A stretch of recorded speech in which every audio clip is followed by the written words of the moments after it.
Hi, this is Ross Jardine, America's Money Mentor, with today's money tip. Today, what I want to focus on is your house and your money. Now, to give us some context, I thought I'd share with you an experience I had that I call one of those life's great teaching moments. When I got started in the business world, it was working in a brokerage firm. I sold investments. And I may be dating myself a little bit, but I had the experience of working during a period of time when the stock market was at its most volatile. Back in 1987, the stock market dropped by 20% in one single day. They called it Black Monday. And that severe drop affected virtually everybody with money in the markets. So that day, or the next day, basically, I had a lot of clients who had suffered some substantial losses. Some to the point where the firm that I worked for would require them to send in additional money to maintain their current investments. In the brokerage world, we call that a margin call. We used to joke in the business that it goes something like this. You call somebody and you say, I've got some good news and some bad news. The good news is one of us made money today. The bad news is it wasn't you. I like to think of a margin call as a call from your broker to tell you that you're in over your head. Anyway, it was a tough time. And I was just a rookie, brand new, just out of school. I'd never done this before. I'd never made a margin call. And I got to tell you, I was mortified. I was terrified. These people were going to be upset. They'd lost money, some substantial amounts of money with that substantial drop. Well, during that morning's training class, a wise mentor, my sales manager, he made a comment to me. He said, Ross, I know this is a little traumatic for you, but I'm going to tell you how you deal with this. And he says, you call the person who's lost the most money. Make the hardest call first, because once you get that behind you, it's all downhill from there. And I look back on that experience, and I've applied it many, many times. When I'm faced with challenges in my life, especially financial challenges, the key is to deal with the biggest ones first. Now, there's a great benefit from that. And that is that when you get that big thing taken care of, oftentimes there's big rewards, or you substantially change your circumstance in a good way. So I kind of apply that same approach to getting out of debt. And for most of us, that means we focus on the biggest expenses that we have in our budget, because that's where we can find the biggest benefits or the biggest changes.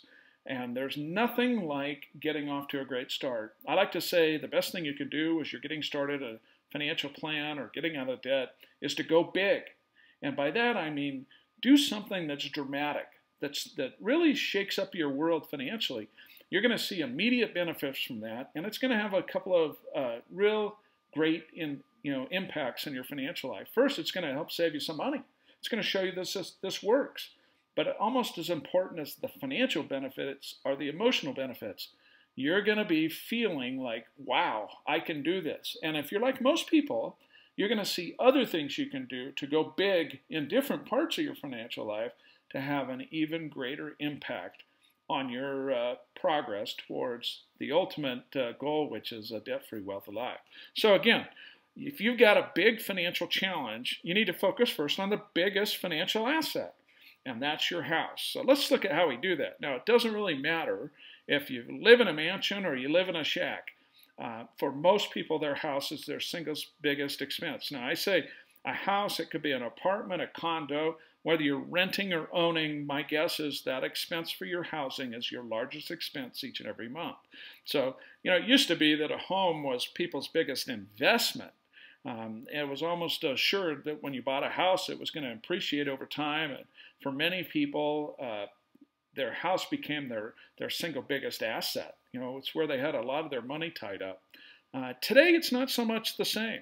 I think now, for most people, a home isn't an investment, but it's more a lifestyle choice. And so you have to match the home that you live in or your housing arrangement to what you can afford and the type of lifestyle that you intend to live. And it can be as much of an anchor as you make it, or it can be as much of a springboard as you make it, depending on that choice. So it's a really critical one. By making a change in your housing, it could be the best way for you to go big, and that'll jumpstart your debt payoff plan, show you that it really works, give you some extra cash literally in that first 30 days or even the first few weeks, and motivate you to do even more to make that process go faster and ultimately get completely in control of your finances and on your way to that debt-free, wealthy life. So the question you need to ask yourself, think about your own circumstance, and I like to use this term, are you house poor? Is that the financial anchor that you have to drag around every day that may be holding you back from really reaching your full financial potential as it relates to managing your own personal economy? Well, if that's the case, here's a few strategies to help you overcome that and turn that disadvantage, that sometimes big disadvantage, into an advantage or benefit. The first thing you need to look at, again, and I'm going to be pretty dramatic here, some of these are very dramatic changes, but they make a difference. And it could be just what you need to provide the catalyst to getting back on track and reaching your financial goals. The first one is simply to downsize. Are you simply paying too much for your house or your apartment or your condo? Could you get by with something a little less expensive and free up hundreds of dollars a month in most cases that you could use to help retire some of these other debts, high interest credit cards and student loans and those things that are ultimately going to determine your financial well-being down the road? Well, I think that's a huge problem. And again, I look to it as more a lifestyle choice. You know, I recently had an experience. I lived in a big house, and I had all the trappings of success, the pool and a gym and a big yard and lots of space for everybody. But as my kids started to leave home, I really didn't need that space. There was parts of my house I used to say I didn't see for months. So we decided to sell that house and build a little smaller house to live in. While I was building my house, I lived in one of my rental properties, and it was a reasonably small townhouse in a nice area, but it was much, much smaller. It was about 20-25% of the size of my house. But it was just me and my wife and our youngest daughter. And you know what? I learned that I could get by with a whole lot less. I didn't need all the extra space and extra rooms, and it was easy. Now we finished the house, we moved in, and believe it or not, there's days where I actually missed living in the townhouse. It was just a simple life. They took care of my yard. They did all those things that made it easy for me. And you know what? I didn't really miss much from the big house. So again, I'm telling you this because you can probably get by with a whole lot more. Think back to those of you that went to school and the lifestyle you lived as a student. And I look back on that experience, and they were good times. It was a pleasant time. It was a memorable time in my life for me and my wife. Since then, we've gone right up the economic chain and got nice houses and again bigger houses and kind of gone up that path to where we had the house of our dreams. But the reality is, it didn't really necessarily make you any happier. It still provided shelter over my head, and it in every case. And again, the size of my house was never a real direct indicator on how happy I was at that time. You can get by on less. So again, you want to make a big impact. You want to go big right off the bat. You want to get off to a great start and jumpstart your financial plan. Then look to downsize your house. If it's the real estate's reasonably strong right now in most parts of the country, so if you're in a house and a mortgage and it's worth more than what you owe, now may be a great time to push the reset button and recalibrate that part of your financial life and get those great benefits to get you off to a start. Strategy number 2 is refinance. We're at historic lows in interest rates, and if you're paying more than, say, 4.5% even, right now you can refinance, and by refinancing you'll be able to lower your monthly payment and use that extra. Now, it doesn't do any good to refinance if you don't use that extra to accelerate the payoffs of some of your other high interest loans. So that's what we want to do in the purpose of refinancing. Now, virtually any honorable, reputable mortgage professional can help you evaluate the pros and cons of refinancing. It's not always a great deal just to get a lower interest rate, especially if there's lots of costs or fees associated with that. A new appraisal perhaps, or paying points to get the loan.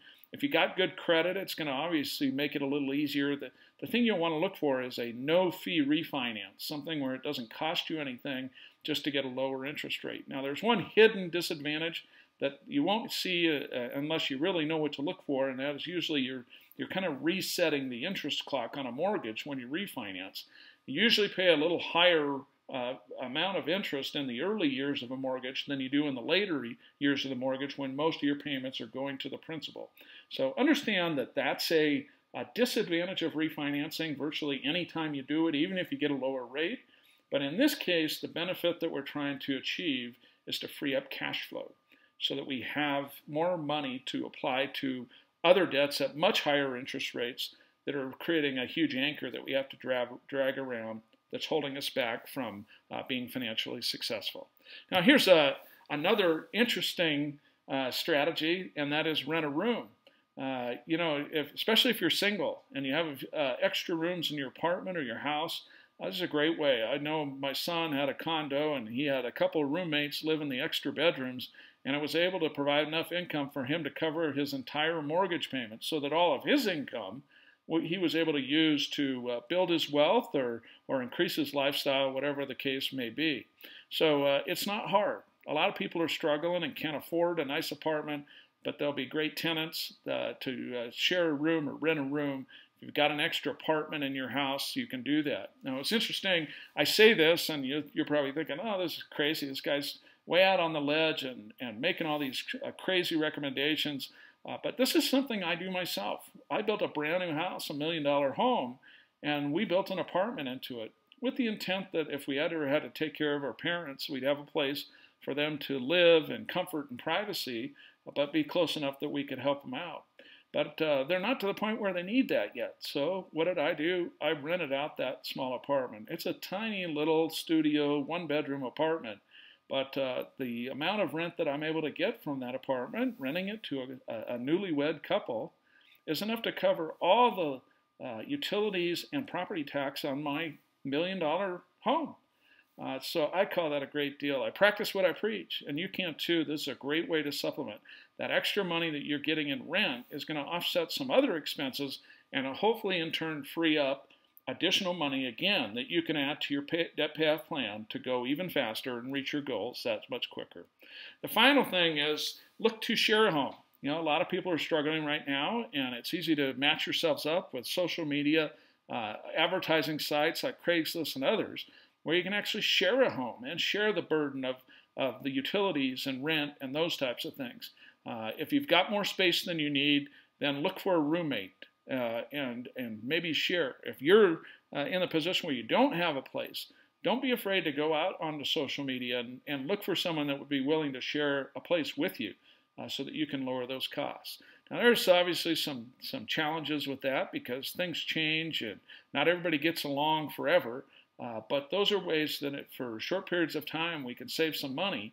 And usually it only takes 1 to 3 years to pay off all our consumer debts, so it's not a lifetime decision, but a short-term decision that can free up some extra cash and help you get ahead. That's why we do it. So there's a few very specific strategies that you can use to free up sometimes hundreds of dollars a month to help you get out of debt and get back in control of your finances that much faster.